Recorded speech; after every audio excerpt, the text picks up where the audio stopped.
So I forgot to record like an actual team building video for this week because I've just been like working a ton. But my match is in like 20 minutes, so I'm gonna quickly go over what I'm bringing, and then I'll probably just like pause the recording and run the match and just post it as one video. Um, so my prep for this week has been pretty scattered. Um, I haven't been feeling the greatest all week. I think just because of how much I've been working, like my stomach is literally killing me right now, and I'm sure it's gonna make me play bad, but I can't make excuses. I just have to do my best and hope it works out. But yeah, I started off feeling pretty good about my prep, and then as the week has gone on, I've just sort of felt worse and worse about it. But it's too late now. I just have to commit. So this is what I'm stuck with. Um, the order is not really that important. It's kind of random, just to like be a little bit mind gamey, but I don't know. I'll talk about my game plan.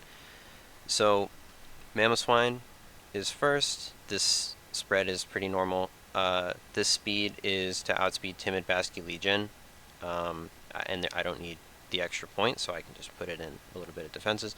Mammoth Swine is like just really good into Alex's team. Oh, I should. One second. Yeah, so this is the matchup. So just looking at this like quick, right? Mammoth Swine just looks really good. Super effective on Sneasler, Cinderace, Electabuzz, Dragonite.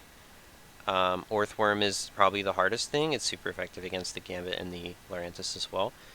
I don't expect Gambit to come to the matchup. I feel like it loses to most of my Pokemon, and almost every single Pokemon on my team can have like fighting coverage. And also, Orthworm is so good into Mamoswine that I think if you're going to bring a Steel type to the match, it's going to be Orthworm. Um, but other than that, like, Sneasler is definitely coming. Cinderace is probably coming. I don't know if it'll actually show up to the match. Electabuzz is kind of weird uh, in how it matches up, because, like, it's pretty good into, like, Palafin.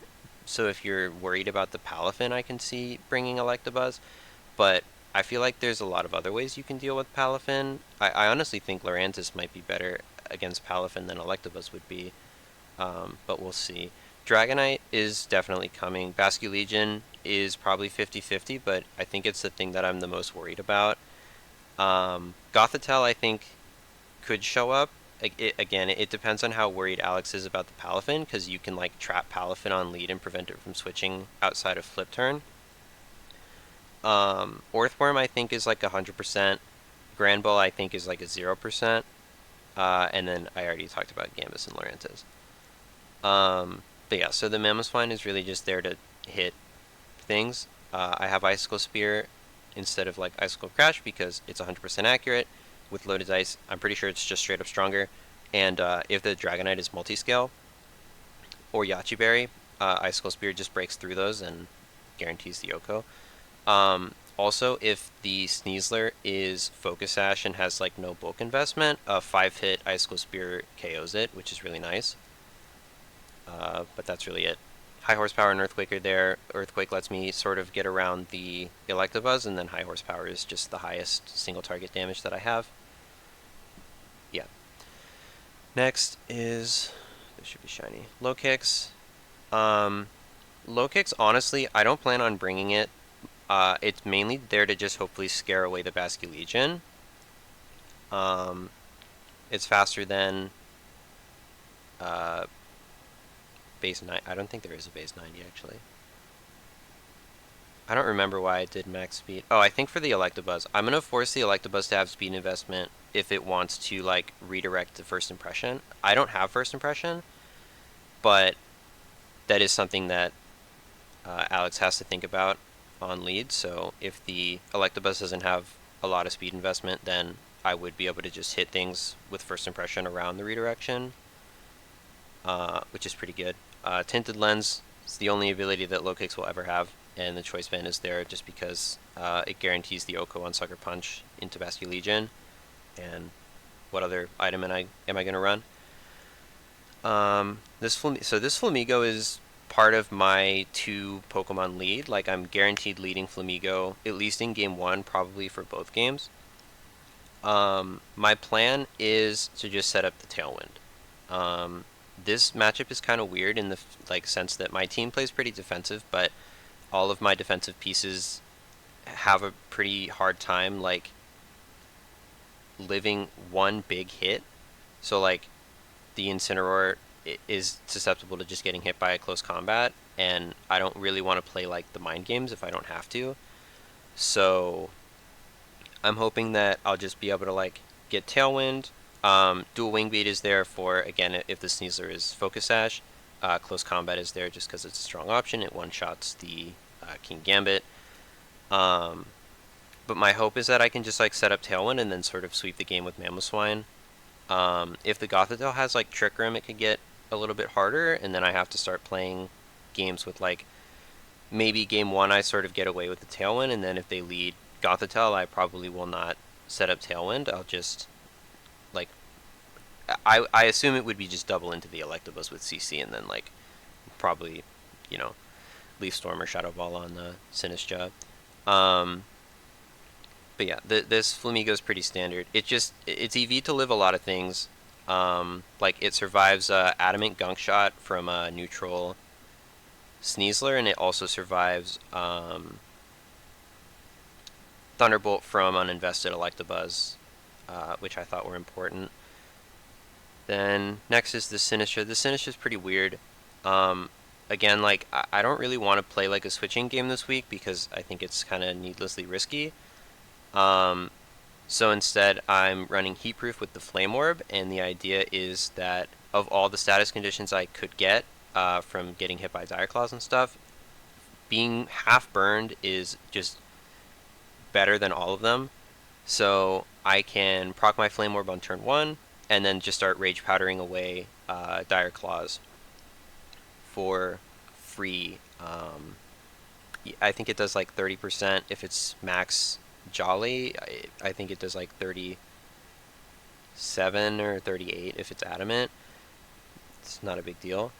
I mainly just need the Sinistcha to like redirect hits away from like Flamigo and Mamoswine. And then after that, like once the Sneasler is taken care of, Mamoswine is just so good in this matchup, especially with Thick Fat. For like the Cinderace would have to click like High Jump Kick, I think, in order for it to KO Mamoswine. Pyro Ball won't do it with Thick Fat. And then if the Sinistcha's on the field, then it, you know, are you going to click High Jump Kick when I can Rage Powder it? Probably not. Next is Incineroar. I am intentionally running Blaze this week because, you know, I don't think there's really any physical attackers that actually get intimidated on this team. I ran mocks with 2 people, and both of them brought White Herb Sneasler against me, which I think makes a lot of sense. So, you know, if it's White Herb Sneasler, I'm helping it by intimidating it. It's not, you know, having its damage reduced at all. Dragonite's going to be Inner Focus. Orthworm doesn't care about its physical attack, really. It's mainly going for, like, Body Press. King Gambit gets the Defiant boost. Lurantis gets the Contrary boost. So, like, there's no real positives for me bringing Intimidate. Like, it's only harmful. So, I still want Incineroar, but I don't want Intimidate. And then last is Jolteon. So Jolteon is faster than Sneasler if it doesn't get its Unburden boost, which is really good because I can then go for like Thunder Wave to keep it slower than me even after it procs its Unburden. And Thunderbolt hits it pretty hard with the Zap Plate. Alluring Voice is there for super effective hits on the Dragonite. Honestly, I think the 2 Pokemon that I'm most worried about are the Basculegion and the Orthworm, which are kind of funny because they're, you know, lower picks. But outside of those 2, like, I have a lot of paths to deal with the Sneasler. I think Dragonite is just going to lose to Mamoswine unless something goes really wrong. And the rest I think are either not that great in the matchup or manageable. Like, in order for the Gothitelle to really contribute, it kind of has to be like something high risk, so either Hypnosis or Focus Blast. to deal with like Incineroar. Excuse me. So I don't know how likely that is to show up to the match. But yeah, I mean, I'm not feeling especially great overall. I think there's a lot of ways that Alex can catch me off guard, um, and I just gotta hold that. And I also just don't feel that good in general. Um,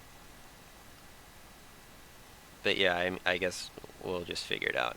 And then I'm just gonna pause my recording and I'll start it up again when the match is starting. Never mind, it won't let me pause my recording for some reason, so I guess I'll just upload this separately. That is weird.